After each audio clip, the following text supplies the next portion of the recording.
संकल्प ले लिया कि अगर इस चीज को मुझे करना है तो मैं करता हूँ। मैं पीछे हटने वाला व्यक्ति नहीं। आपके जीवन का महिषासुर कौन रहा है? कांग्रेस की बात, वो भी फुटबॉल बनने वाला। तो मैंने कहा था ना कि संन्यास पे बात करेंगे, तो आपने ऐसी बात क्यों कही कि जब सारे मेरे कार्य पूरे हो जाएंगे तो मैं गृहस्थ जीवन को छोड़ करके संन्यास ले लूँगा।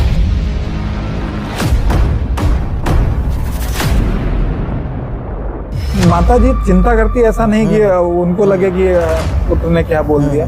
जैसे आपका बीजेपी से थोड़ा बहुत जुड़ाव है और रहा भी है, तो उस पर प्रश्न आता है कि बीजेपी पर अक्सर आरोप लगता है कि वो धर्म की राजनीति करती है। भारतीय जनता पार्टी एक ऐसी पार्टी है जो राष्ट्र के लिए सोचती है, राष्ट्रवादी पार्टी। युवाओं पर आरोप रहता है कि पढ़ाई छोड़कर राजनीति में लग जाते हैं। क्या हार में, क्या जीत में, किंचित नहीं भयभीत में। कर्म पथ पर जो मिला यह भी सही, वो भी सही। गीता में श्री कृष्ण जी ने कहा है, कर्म करो, फल की चिंता मत करो। चुनाव हार जीत पर क्या आप इस शिक्षा को अपनाते हैं? जो इच्छा करियो मनमाही, प्रभु प्रताप बिन दुर्लभ नहीं। नमस्कार दोस्तों, कैसे हैं आप लोग? मैं आपका होस्ट और दोस्त हरप्रीत पटेल आज के इस पॉडकास्ट में आपको मिलवाने वाला हूं वन नेशन वन इलेक्शन के जिला सह संयोजक आयुष मिश्रा जी से। और इन्होंने अपनी छोटी सी उम्र में बहुत सारे अच्छे काम किए हैं। ये अखिल भारतीय विद्यार्थी परिषद से भी जुड़े हुए हैं, तो बहुत सारी बातें करेंगे इनसे, राजनीति की भी, धर्म की भी, और ये अपनी प्राइवेट छोटी सी संस्था चलाते हैं विद्यालय की, उस पर भी बात करेंगे। तो चलिए आज का अपना पॉडकास्ट शुरू करते हैं। उससे पहले मैं आपको दो लाइनें सुना देता हूँ। निदा फाजली की बहुत सुंदर लाइनें हैं। दरिया हो या पहाड़ हो, दरिया हो या पहाड़ हो, टकराना चाहिए, जब तक न सांस टूटे जिए जाना चाहिए। तो कैसे हैं आयुष? ठीक हूँ भैया। सबसे पहले आयुष, आप जो है अपनी पढ़ाई के बारे में बताएं और आपका निवास स्थान कहाँ है, इसके बारे में बताएं। मेरा निवास स्थान है जो आप लोगों में कटरी क्षेत्र बोला जाता है। अच्छा, उसमें अपने मल्लावा ब्लॉक के राघवपुर क्षेत्र में रामपुर गांव पड़ता है। अच्छा। उसमें मेरा पैतृक निवास है। अच्छा अच्छा जी। तो आपकी प्रारंभिक पढ़ाई कहाँ से हुई? प्रारंभिक शिक्षा हमारी यही मल्लावा में एक जीनियस पब्लिक स्कूल करके है, जिसको आदरणीय गुरुजी ज्ञानेंद्र कुमार सिंह जी चलाते हैं। अच्छा। उसी में प्रारंभिक शिक्षा कक्षा 5 तक की शिक्षा वहीं से हुई है। फिर उसके बाद में 6 से 8 तक की शिक्षा के लिए मुझे अपनी नानी के यहाँ जाना पड़ा। वो छिबराम और कन्नौज में है। अच्छा। तो उसमें एक सिटी चिल्ड्रन एकेडमी है, साउथ के लोगों का है वो विद्यालय, उसमें अच्छा, मैं पढ़ा। तो वहाँ साउथ के लोगों का तो भाषा फिर अलग होगी? नहीं, भाषा अलग नहीं थी, क्योंकि वो यहाँ पर अपना लगभग उनको 20 साल हो गया यहीं पे। अच्छा। अगर वो बिलोंग साउथ से ही करते हैं, आज भी उनके परिवार के लोग पूरा वही उनका वो पढ़े, मतलब अच्छा। चलने का ढंग और मतलब पूरा लाइफ स्टाइल पूरी साउथ की है। जी जी। पूरा परिवार बोलते हिंदी ही बोलते हिंदी है, पूरा हिंदी में भी थोड़ा वो मिला के बोलते हैं, जी हाँ करके। अच्छा, तो उसके बाद आगे की पढ़ाई कैसे हुई? फिर उसके बाद में मैं 9 से 12 के लिए फिर वापस में यहीं आना पड़ा। अच्छा। क्योंकि वो सीबीएसई बोर्ड था। हाँ। और मेरा ज्यादा पढ़ाई में इतना रुचि नहीं थी। अच्छा। और रुचि इतनी थी कि हाँ मैं पढ़ जाऊं और एक डिग्री या एक रिजल्ट मुझे प्राप्त हो जाए। तो उसके लिए मैं फिर अपने क्षेत्र में आया। 9-10 मैंने चंदा देवी एक अपना स्कूल पढ़ता है खैरुद्दीनपुर में। अच्छा अच्छा। उसमें 9 से 10 किया। 11-12 मेरा मिहीलाल पटेल करके इंटर कॉलेज अच्छा से अच्छा उसी में अच्छा। हुआ है। तो मतलब जो है देखा जाए तो आस-पास आपकी पढ़ाई? जी, आसपास में ही क्षेत्र में हुआ। अच्छा, ज़्यादा मज़ा आता था पढ़ाई में आता था कि खेलों में मज़ा आता था? जैसे आपने बताया कि अभी जो खेलों में, अब बचपन में तो खेल में ही मजा आता था, मगर पढ़ाई के अलावा खेल तो नहीं, मगर किताबें पढ़ने का बड़ा शौक था। अच्छा अच्छा। किताबें पढ़ने का, और ये धार्मिक किताबों को, जैसे सुंदरकांड का पाठ। मैं छोटे से, मुझे मेरी कक्षा 7 या 6 में होगा तो मुझे सुंदरकांड कंठस्थ हो गया था। अच्छा अच्छा जी। कुछ लाइनें सुनाइए। अमूमन हम लोग जब हम लोग क्या रामचरितमानस होती है, प्रभु की जो इच्छा करियो मनमाही, प्रभु प्रताप बिन दुर्लभ नहीं। उसी अनुसार मैं सोच लिया कि मैं जो सोचूंगा प्रभु की कृपा होगी तो वो पूरा जरूर होगा। तो उसी पे मैं चल रहा हूँ। अच्छा, कोई दोस्त जिसने आपकी सोच बदली हो, या आप कभी गलत रास्ते पे जा रहे हो, सोच मतलब पिताजी ने बदली हो, या कोई दोस्त हो परिवार का कोई भी? पिताजी का तो बहुत इम्पैक्ट है, मैं उसको तो विस्तृत से बताऊंगा। मगर उसके अलावा एक मेरे धर्मपत्नी है, मेरा विवाह हुआ उसके बाद में। उससे पहले जीवन थोड़ा अलग था, मगर उसके बाद में मैं शादी हुई तो उसके बाद में मेरे एक धर्मपत्नी के भाई हैं। अच्छा। उन्होंने मेरे जीवन में खासा प्रभाव डाला। अच्छा। कि आप अपनी मतलब लाइफ स्टाइल को थोड़ा चेंज करिए, अपना आना जाना बैठना उठना थोड़ा चेंज, बहुत चीज़ों में उन्होंने इम्पैक्ट डाला।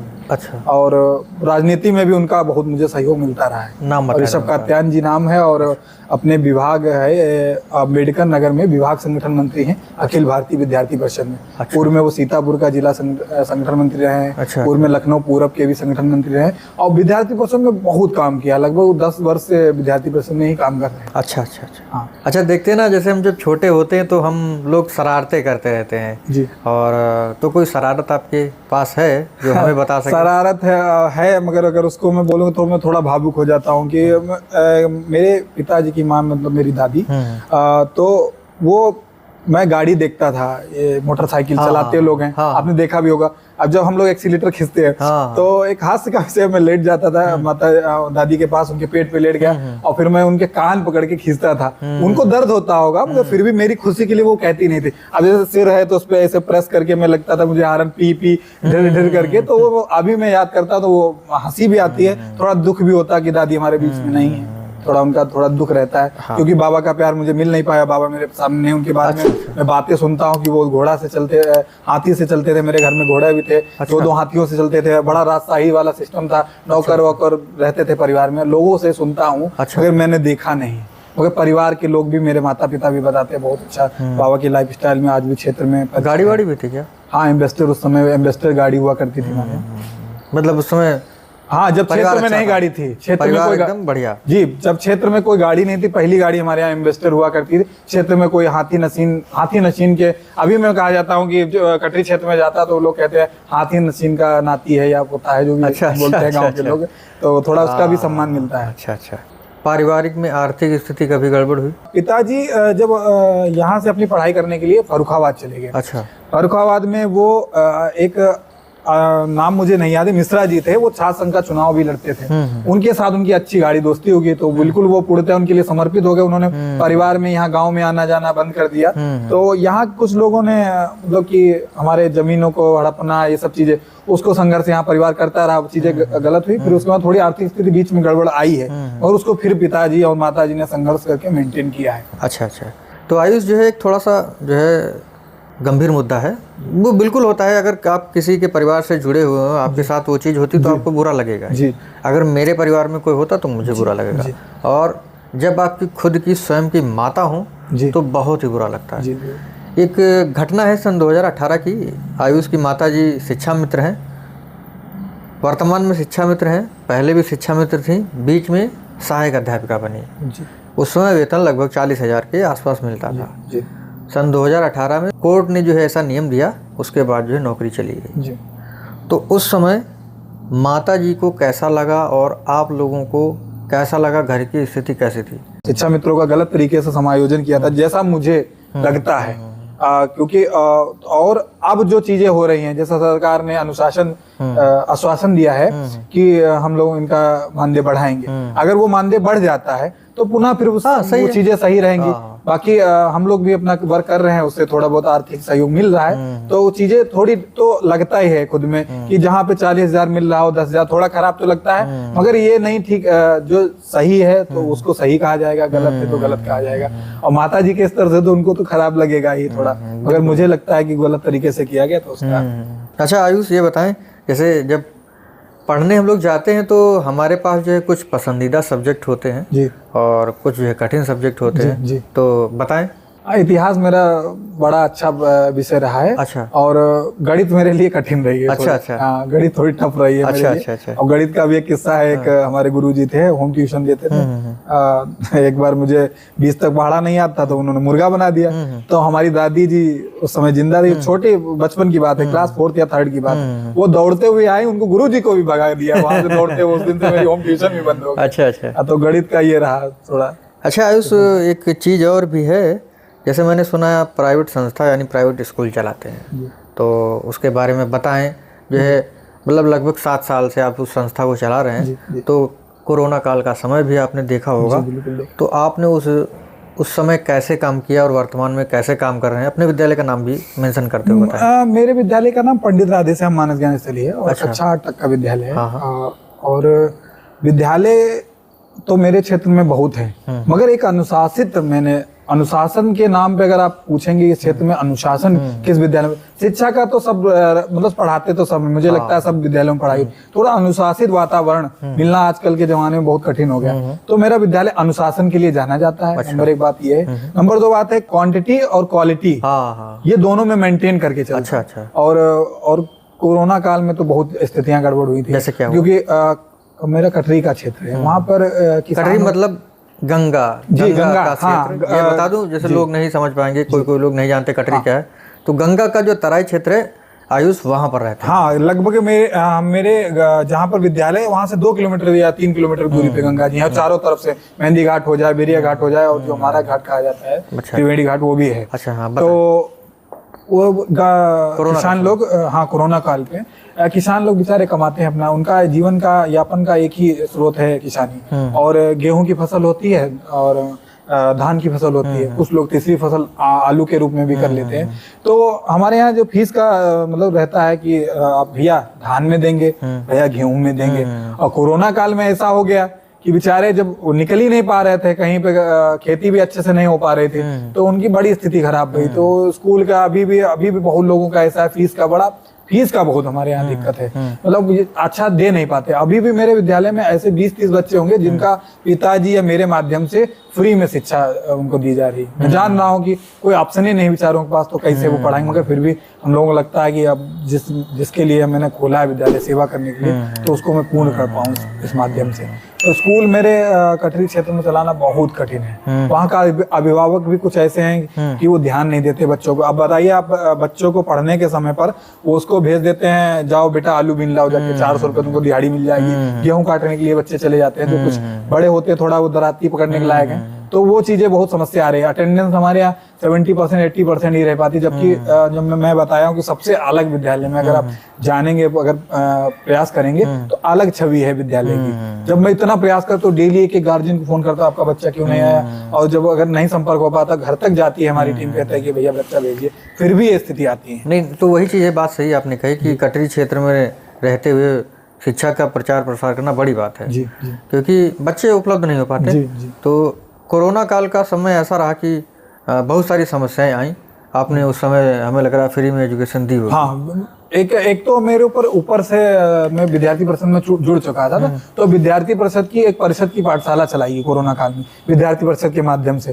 तो उसमें जितने भी हमने विद्यार्थी परिषद के कार्यकर्ता हैं, उनसे बंधुओं से कहा गया कि कोई भी बच्चा वंचित ना रहे शिक्षा से। आप प्रोटोकॉल से, जो कोरोना का प्रोटोकॉल है, दूरी पे बैठाल के 2 गज की दूरी, मास्क जरूरी, उस माध्यम से आप करीब 100 बच्चों को, 50 बच्चों को, 20 बच्चों को, जो आपकी गली कूचे जो भी है, आपका क्षेत्र है, गाँव में जिस माध्यम से बच्चे मिल पाए उनको पढ़ाइए। तो वो भी था, और साथ में पिताजी का कहा, पिताजी कहने लगे कि इतना सब कुछ अच्छा कर पाए हो, पूरा मोहल्ले के बच्चे अच्छे हो पाए थे, और ये कोरोना आ गया तो पढ़ाई इनकी बाधित नहीं होनी चाहिए, किसी भी माध्यम से कैसे भी करके इनको बच्चों को पढ़ाना। तो आपने बताया था कि कुछ बच्चे आए कि मतलब पढ़ाई कैसे होगी, तो माता जी ने कहा फ्री में पढ़ाई होगी। हाँ, एक इंसिडेंट है हमारे गांव के ही एक राठौर बिरादरी का व्यक्ति है, नाम नहीं लेना चाहूंगा कि किसी को थोड़ा भावनाएं ठेस पहुंचे। तो उस परिवार में वो वैष्णो देवी माता रानी के दर्शन करने के लिए गया था, तो वो चढ़ाई करते करते पता नहीं किस तरीके से हार्ट अटैक हुआ, जो भी हुआ उसकी मृत्यु हो गई।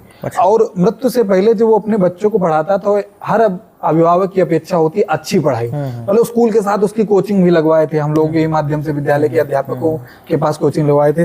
तो माता जी, आप गांव में रहता है, इतना जुड़ाव होता है, तो माता जी भी जबकि पैर से विकलांग है, तो इतना जुड़ाव था, तो भी उसके घर पे गई और घर पे मतलब कि जो सब लेटा था, तो माता जी ने कहा कि कैसे क्या हो गया, वो सब चीजें जानकारी ली। तो वो उसकी जो पत्नी थी, मतलब बच्चों की माता, वो रोके बस एक बात मेरी माता से कही कि अब दादी हमारी बच्चन की पढ़ाई कैसे हुई।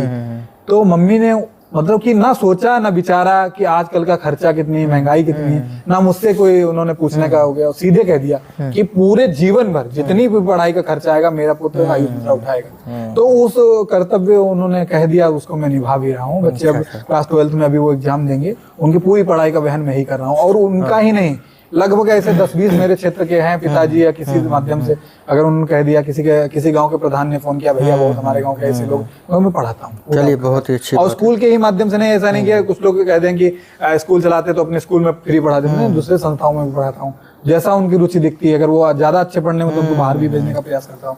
जैसे मैंने बात किया उससे तो पता चला कि पिताजी ने जो है 2 बार प्रधानी का चुनाव लड़ा और उसमें पहली बार में 13 वोटों से हार हुई और दूसरी बार में 3 वोटों से। कैंडिडेट दूसरी बार लड़ा है। हाँ, मतलब कुछ भी हो, मतलब आपका जो है सपोर्टिंग कैंडिडेट था वो 3 वोटों से हारा। क्यों हुआ ऐसा? और वर्तमान में चुनाव आने वाला है तो उस पर कैसे जो है डील करेंगे अगर आप जीत करके आते हैं? पहले चुनाव का मुझे अनुभव ये लगता है कि पहले चुनाव में जो पिताजी आए तो हर गांव में प्रत्याशी होते हैं, विरोधी होते हैं, हर व्यक्ति के एक विरोधी होते हैं। पहला चुनाव पापा ने बड़ी दमदारी से लड़ा, मैं भी चुनाव प्रचार में रहा और पिताजी चुनाव लड़े और लोग कह रहे थे 10-20 वोट मिलेगा, मगर उनको लगभग 242 वोट गांव से 700 वोट पड़ा था, उसमें से 242 वोट पिताजी को मिला और बहुत ही करीबी अपने गांव से जीत के गया। मैं अपने गांव से लगभग 10 या 11 वोट से हमारी जीत होके गई और दुर्भाग्य ये भी हम कह सकते हैं कि 5-6 वोट उसमें भी अनवैलिड रहे थे पहले चुनाव में भी। कुछ दुर्भाग्य रहता, कुछ अशिक्षितता है हमारे क्षेत्र में, वो जानते नहीं कैसे क्या मोहर लगाना है, तो गलत तरीके से लगा देते तो अनवैलिड हो जाते हैं। तो पहले चुनाव बहुत करीबी चुनाव हुआ था, उसमें 13 वोट से हारे, पिताजी स्वयं लड़े थे, पहला चुनाव था, पहला अनुभव था और इस क्षेत्र का। बाकी वो छात्र संघ के चुनाव बहुत लड़ाए हैं वहाँ फरुखाबाद में, कमालगंज में डीएवी कॉलेज है, उसमें छात्र संघ का चुनाव रहा, वहाँ का तो अनुभव था ही उनको। अगर इस गाँव में आकर एकदम पहला चुनाव लड़ा। फिर दूसरे चुनाव में रहा कि बैकवर्ड सीट, हम लोग जनरल से आते हैं, आरक्षण का अपने देश में तो रहा है, तो दूसरा चुनाव हमारे कैंडिडेट लड़ा और बहुत अच्छी से लड़ा। हम लोग 96 वोट से गांव से जीत के गए, दूसरे गांव में जाकर करीब 3 वोट से। और उसमें आप एक हास्य का भी विषय आ जाता है कि 17 वोट हमारे अनवैली निकले। कन्नी चुनाव थी, कन्नी ही पूरा गड़बड़ थी, तो उसको हम भाग्य भी समझ सकता हूँ, भाग्य नहीं था। माता रानी या बालाजी महाराज ने, मेरे इष्ट देव बालाजी हैं, तो उन्होंने चाहा होगा कि थोड़ा इनको और रगड़ा जाए और इनको थोड़ा परिपक्वता दी जाए, तो परिपक्वता दी जाए। और जैसे बन के आते हैं तो जैसे आपके यहाँ बहुत सारी कमियां होंगी, तो कैसे दूर करेंगे? देखो, सबसे पहली भैया कमी है, एक मतलब व्यक्ति जाति विशेष के एक प्रधान चुने गए हैं 2 बार उनके परिवार में, एक बार उनकी धर्मपत्नी रही और दूसरी बार सेम ही कैंडिडेट, सेम परिवार से 2 बार।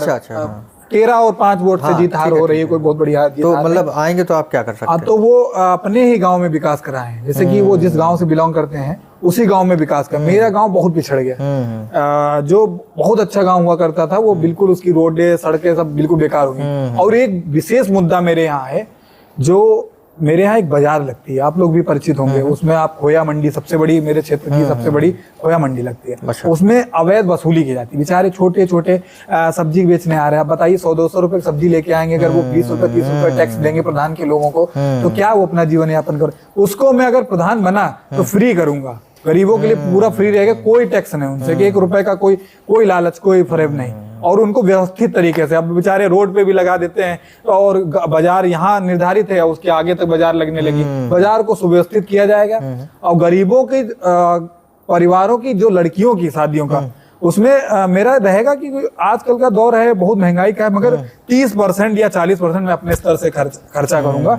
ये प्रधान की निधि से मतलब नहीं होगा, उसी गांव उसी बाजार के लोगों से बोल दिया जाएगा कि भैया मैं कोई टैक्स नहीं ले रहा हूँ, इस माध्यम से आप इस बिटिया की शादी करा दीजिए। मेरा ये रहेगा कि कोई बेटी हमारे यहाँ ये ना सोचे कि उसका कोई है नहीं। चलिए, बहुत ही अच्छी बात है।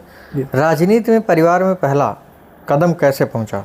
पिताजी छात्र संघ में बताया आपको, छात्र संघ का चुनाव आलोक भैया को मिश्रा जी हैं उनको लड़ाते थे, वो छात्र संघ के अध्यक्ष भी रहे, तो उनके अंदर तो थोड़ा था, मगर वो उनको बैकअप नहीं मिला राजनीति का। अच्छा, बैकअप नहीं लगा मुझे, विद्यार्थी परिषद के माध्यम से ही राजनीति में आने का थोड़ा मिला है मौका। अच्छा, अखिल भारतीय विद्यार्थी परिषद से जुड़ाव कैसे रहा? आपने बताया है कि जिला स्तर से भी जुड़ाव है, प्रदेश स्तर से भी जुड़ाव है, तहसील स्तर से भी जुड़ाव है, तो उसमें जुड़ाव कैसे हुआ और ये काम कैसे करती है संस्था? अखिल भारतीय विद्यार्थी परिषद से मेरा जुड़ाव नगर मंत्री के माध्यम से हुआ। अच्छा। मैंने मल्लावा नगर की एक टीम खड़ी करी और उस माध्यम से मेरी शुरुआत हुई विद्यार्थी परिषद में। और विद्यार्थी परिषद छात्रों का एक संगठन है, विश्व का सबसे बड़ा छात्र संगठन है। अच्छा। मुख्यतः बात यह है कि विश्व का सबसे बड़ा छात्र संगठन और छात्रों के हित में ही बात करती है। और छात्र अगर कुछ लोग कहते हैं कि ये छात्रों का संगठन नहीं, कभी कभी ऐसा होता है कि सामाजिक चीजों पर भी विद्यार्थी परिषद अपना बात करती है और उनके लिए विरोध भी करती है, जहां पर सहयोग की आवश्यकता होती है वहां पर सहयोग भी करती है। अच्छा, जैसे कुछ उदाहरण देंगे? अभी आप एसआरएम यूनिवर्सिटी का बहुत ही हाईलाइटेड मामला है, उसमें छात्रों को पूरा विद्यार्थी परिषद खड़ा रहा पूरा, और उसके बाद में कार्रवाई भी हुई, उसका आपको सबको आप लोग देखे होंगे न्यूज के माध्यम से। अच्छा, ये मेन काम कैसे करती है मैं आपको बता दूं। जैसे कोई भी गलत काम हो रहा है छात्रों के साथ या कुछ भी हो रहा है, और सामाजिक जुड़ाव भी इनका होता है। मतलब अगर समाज में कोई परिवर्तन करना है या कोई भी चीज़ गलत हो रही है तो उसको हो रहा है। जैसे आयुष जी ने SRM यूनिवर्सिटी के बारे में बताया, वहाँ पर हुआ क्या था, LLB की सीटें थी, मतलब बताया गया कि यहाँ से आप LLB कर सकते हैं जी जी। और उसकी जो है मान्यता नहीं थी SRM यूनिवर्सिटी की। वहाँ एडमिशन हो गया और बच्चों ने पढ़ाई भी पूरी कर ली। उसके बाद जब उन्होंने कहा डिग्री लाओ तो डिग्री उनके पास थी नहीं, और जब डिग्री के लिए प्रोटेस्ट किया गया तो उनको मार पड़ी। तो उसी को लेकर के अखिल भारतीय शिक्षा परिषद ने अपना जो है काम किया वहाँ पर जो है और सफल हुए। जी, उसका विरोध किया गया, पूरा कार्रवाई भी हुई। वर्तमान में हमारे आयुष जो है वन नेशन वन इलेक्शन के जिला सह संयोजक हैं। इसमें जुड़ाव कैसे हुआ और ये किस प्रकार से हमारे लिए लाभदायक होगा? एक राष्ट्र एक चुनाव एक बहुत अपने देश का बहुत ही गंभीर विषय है। और आप जानते भी कि अपने पूरे 5 साल में अपने यहाँ चुनाव ही होते रहते हैं। और आप अध्यापक तो आप इसको ज्यादा अच्छे तरीके से जान सकते हैं, क्योंकि लोकसभा का चुनाव होता है तब आपकी ड्यूटी लगनी, फिर विधानसभा का चुनाव होना है फिर भी आपकी ड्यूटी लगनी, बार बार आपको भी प्रधानी का चुनाव उसमें लगना है। तो इसमें एक बिल लाया गया, संसद में एक बिल पास हुआ है, आप जानकारी में भी होगा। एक राष्ट्रीय चुनाव का बिल पास हुआ कि उसमें विधानसभा और लोकसभा का चुनाव एक बार में करा दिया जाएगा, और उसके 100 दिन के अंदर प्रधानी और ये जिला पंचायती जो भी ग्राम पंचायत स्तर के चुनाव है वो करा दिए जाएंगे। तो ये बहुत अच्छा हम लोगों के लिए रहेगा। तो इस पे पूरा कार्य हमारा चल रहा है, इसको अभियान को लेकर पूरे जिले में मैं जा रहा हूं। जैसे आप जाते हैं किसी विद्यालय में जा रहे हैं, किसी डिग्री कॉलेज में जा रहे हैं, ये क्यों जाना होता है? अपना एक देश लोकतांत्रिक देश है, तो इस सबकी भागीदारी इसमें सुनिश्चित हो, इसलिए हम लोगों को ये अभियान दिया गया, लोगों को इसके प्रति जागरूक किया जाए। अच्छा, कुछ लोग भ्रांतियां फैलाने वाले लोग तो हैं, गलत विचारधारा के लोग भी हैं, वो एक राष्ट्र एक चुनाव को कहेंगे नहीं ऐसा हो ही नहीं सकता है, क्योंकि उनकी राजनीति रोटी सेकना बंद हो जाएगी। भाई एक बार में चुनाव होगा, ज्यादा लोगों को मौका मिलेगा, एक परिवार एक व्यक्ति विशेष के लोगों को मौका नहीं मिलेगा। तो उसको भ्रांतियां ना फैल पाए, उसको अपना अच्छे से विषय रख दिया जाए। और ये इसमें आप एक छोटा सा एक आंकड़ा मेरे सामने मैं पढ़ा हूँ कि पिछली बार जब लोकसभा का चुनाव हुआ उसमें एक वोट डलवाने में करीब 1400 रुपए का खर्चा आया। अब आप बताइए कि अगर एक साथ में चुनाव होगा, 2 बार में चुनाव होगा, तो हम स्वाभाविक बात 14 दूनी 2800 रुपए लोकसभा विधानसभा, क्या वो 2800 का काम 1400 में ही तो हो सकता है? तो चीजें हैं, ये बहुत आवश्यक है, इसीलिए हम लोग अभियान में लगे हुए हैं। और जिले में हर संस्था में, हर कोचिंग में, हर लाइब्रेरी में जाकर अपनी बात को कह रहे हैं। चलिए, बहुत ही अच्छी बात है। जैसे देखा जाए तो आपका जुड़ाव बीजेपी से रहा है, ठीक है, या है वर्तमान में? जी नहीं, अभी तो एक राष्ट्रीय चुनाव अभियान की जिम्मेदारी दी गई है जी। तो बीजेपी से जुड़ने का कब रहा और क्यों रहा? बीजेपी से ही जुड़ूंगा क्योंकि भारतीय जनता पार्टी एक ऐसी पार्टी है जो राष्ट्र के लिए सोचती है, राष्ट्रवादी पार्टी है, और सांस्कृतिक चीजों को भी बढ़ावा दे रही है। आप देखिए, अयोध्या हुआ, मथुरा काशी, सब जगह अपना कम से भारतीय जनता पार्टी ने सोचा भी तो कि कुछ सनातन भी कुछ करता है। अभी तक पिछली सरकारों में ऐसा कुछ नहीं है। आप लोगों ने दीपोत्सव आपने देखा, कितना अच्छा लगता है कि हम लोगों का भी सनातन धर्म का भी कहीं पर प्रचार प्रसार हो रहा है। आप देख रहे हैं कि जब से भाजपा सरकार आए तभी से सनातन में थोड़ी एक्टिवनेस है। हर परिवार में अब बढ़िया, अभी अब नवरात्र चल रहे हैं, लगभग 90% या 70% मेरी समझ से आपके परिवार में, हम लोगों के परिवार में होंगे। युवाओं पर आरोप रहता है कि पढ़ाई छोड़कर राजनीति में लग जाते हैं, इसमें क्या कहना है आपका? इसमें तो स्वाभाविक बात, अगर आप समझिए, अगर युवा अगर राजनीति में नहीं आएंगे, पढ़े लिखे लोग अगर राजनीति में नहीं आएंगे तो पुराने लोगों का ही राजनीति रहेगी। हम लोगों को मौका नहीं मिलेगा, हम युवाओं को मौका नहीं मिलेगा, तो क्या देश का विकास होगा? जब पढ़े लिखे लोग आएंगे तो अच्छी राजनीति होगी मेरी समझ से। तो आयुष जी, ये बताएं कि जैसे आप प्रधानी में आएंगे तो मतलब राजनीति से आपका जुड़ना हो रहा है जी। राजनीति आपके लिए सत्ता का मार्ग है या सेवा का साधन है? मेरे लिए सत्ता का मार्ग नहीं होगा, सेवा का मार्ग है, क्योंकि मेरे बचपन से ही मेरा सपना है कि मैं लोगों की सेवा कर सकूं। अब अभी मैं सेवा कर रहा हूं तो उस प्रकार की सेवा नहीं कर पा रहा हूं कि जो दिली गवाही वाली नहीं बात हो गई, तो दिल गवाही नहीं कर रहा है। अगर एक बार मौका मिलेगा, प्रधानी हो या कोई अन्य पदों के माध्यम से अगर कोई मिलता है मौका, तो अच्छी सेवा करूँ। तो आयुष जी, जब प्रधानी का चुनाव आपके पिताजी हारे तो उसको आपने कैसे लिया एक पुत्र के रूप से? क्या फील हुआ आपको?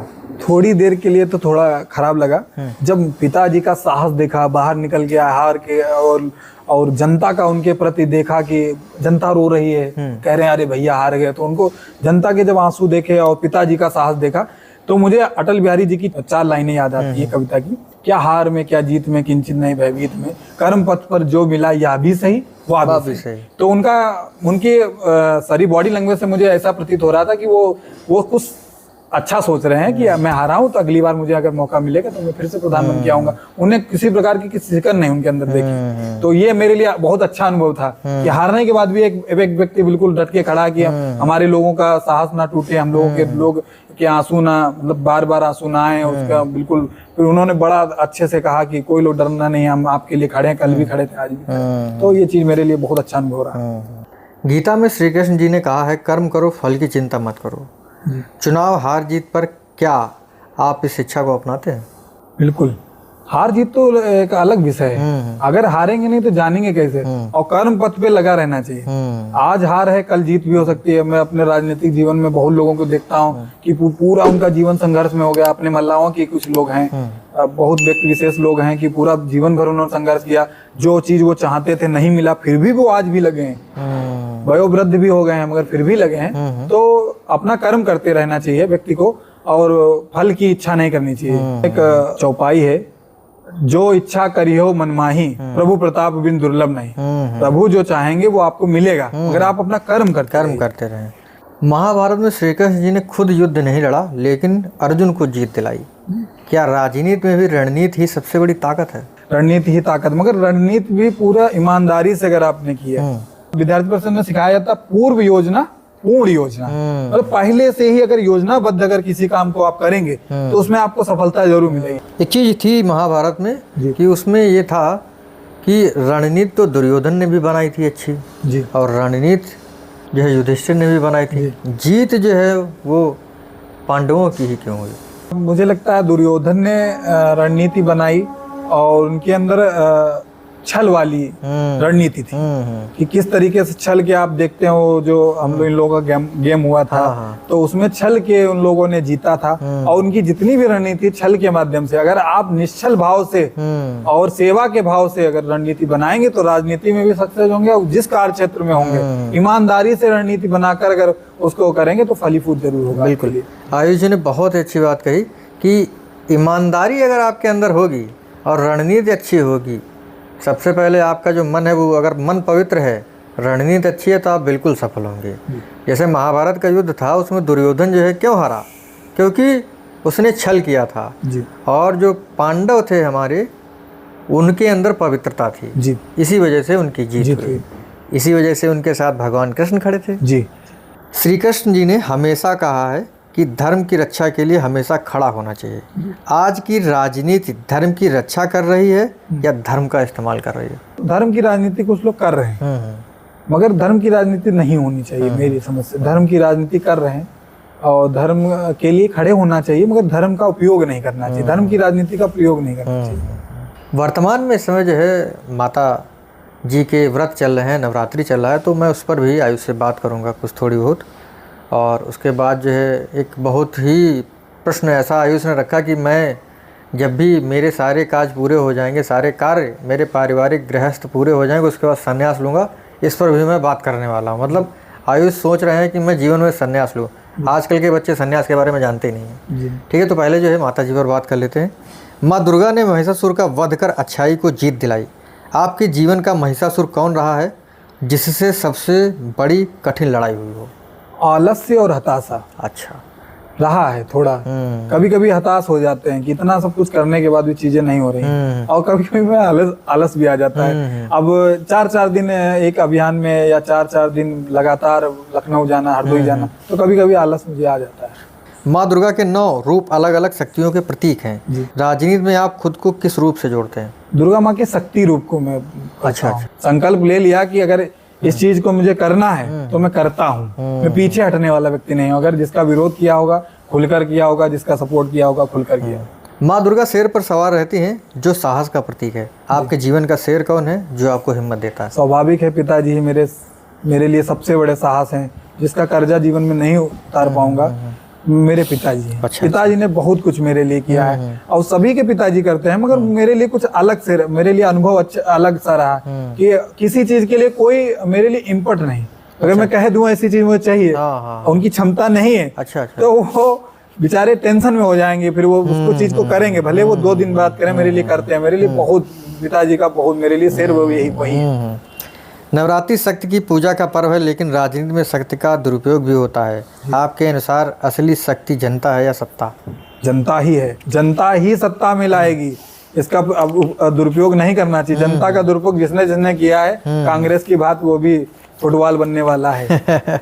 तो मैंने कहा था ना कि संन्यास पे बात करेंगे, तो आपने ऐसी बात क्यों कही कि जब सारे मेरे कार्य पूरे हो जाएंगे तो मैं गृहस्थ जीवन को छोड़ करके संन्यास ले लूँगा और प्रेमानंद महाराज की शरण में जाऊँगा? मैं इस बात को स्पष्ट करना चाहूँगा, मेरे कार्य सभी संपन्न हो जाएंगे ये विषय नहीं है। मेरे लिए एक विषय जो मेरा दिल गवाही करता है, जब तक पिताजी हैं मेरे जीवन में, तब तक मैं संघर्ष भी करूंगा, कार्य भी करूंगा, पूरी अच्छी क्षमता के साथ करूंगा। जिस दिन उनका हाथ मेरे सर से हट गया या वो उस दुनिया में नहीं रहे, तो मैंने सोच लिया उसके दूसरे या तीसरे दिन उनके जो भी कार्य होंगे, कर्मकांड हम लोगों में होता है, जब अपने आप मृत्यु किसी की हो जाती है, उनके सारे काम निवृत्त होकर मैं संन्यास ले लूंगा। चाहे वो कल हो, चाहे 10 दिन बाद हो, चाहे साल भर बाद हो, चाहे 10 साल बाद हो, मैं संन्यास ले लूंगा, पूर्णतया संन्यास ले लूंगा। मैंने ये सोच रखा है, क्योंकि मैं कभी पिताजी के बिना अपने जीवन की कल्पना ही नहीं करता हूँ। आज भी अब मैं आज आपके पास आया हूँ, जब तक मैं उनके पास पहुँच नहीं जाऊँगा तो वो सोएंगे नहीं। 2 बजे पहुँचूं या 3 बजे पहुँचूं, वो एक मतलब माता जी चिंता करती है, ऐसा नहीं कि उनको लगे कि पुत्र ने क्या बोल दिया, मगर पिताजी मेरे लिए हैं, मैं उनके बिना तो 1 मिनट 1 पल मेरा नहीं जाएगा, जी नहीं सकता उनके बिना। तो मतलब पिताजी से काफ़ी अच्छा लगा? बहुत अच्छा लगा हो, उनके बिना मेरा जीवन का मैं कल्पना ही नहीं करता हूँ। जैसे आपका बीजेपी से थोड़ा बहुत जुड़ाव है और रहा भी है, तो उस पर प्रश्न आता है कि बीजेपी पर अक्सर आरोप लगता है कि वो धर्म की राजनीति करती है।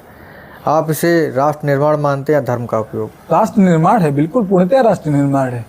भाजपा धर्म की राजनीति नहीं करती है। आप देखिए, धर्म का प्रचार प्रसार तो कर रही है, धर्म को कितना आगे बढ़ा दिया।